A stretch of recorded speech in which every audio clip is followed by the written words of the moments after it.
కురుక్షేత్ర యుద్ధానంతరం మిగిలిందేమిటి? అసలు ఏ మహాయుద్ధానంతరం అయినా సరే మిగిలిందంటూ ఏం ఉండదు. కనుకనే యుద్ధాన్ని కోరుకోకూడదు, శాంతిని కోరుకోవాలి. కురుక్షేత్ర యుద్ధానంతరం మిగిలినటువంటిది ఏమిటి? 18 అక్షౌహిణీల సైన్యం యుద్ధరంగంలో పాల్గొంది కౌరవ పాండవ పక్షాల తరపున. దీంట్లో కౌరవుల పక్షం నుంచి 11 అక్షౌహిణీలు, పాండవుల పక్షం నుంచి 7 అక్షౌహిణీలు, మొత్తం 18 అక్షౌహిణీల సైన్యము 18 రోజుల పాటు యుద్ధము చేసి మొత్తం నాశనమైంది. యుద్ధపు చివరి రోజున మిగిలినటువంటి సైనిక బలం ఎంత? ఈ సైనిక బలము అంటే అర్థం ఇక్కడ చతురంగ బలములు. చతురంగ బలములు అంటే రథములు, గజములు, తర్వాత గుర్రములు, కాల్బలము, ఈ 4.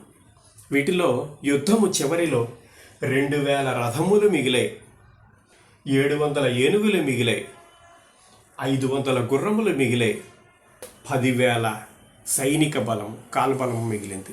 ఇది మిగిలినటువంటిది. 18 అక్షౌహిణీల సైన్యము నాశనమైంది.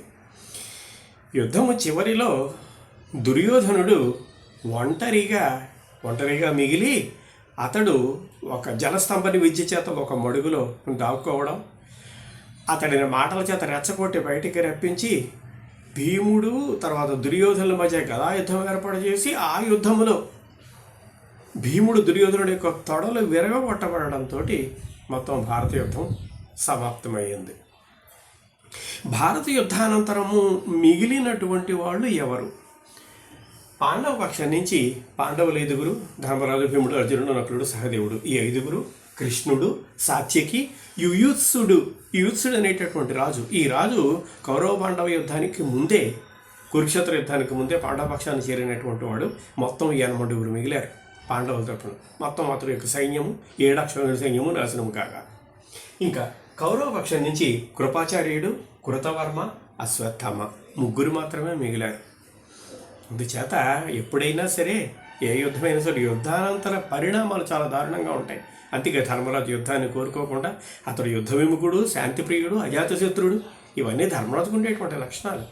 అందుకే ఆ కృష్ణుడు కౌరసభకు రాయభరిగా పంపించి సాధ్యమైనంత వరకు సంధి జరగడానికి ప్రయత్నం చేసినటువంటి వాడు.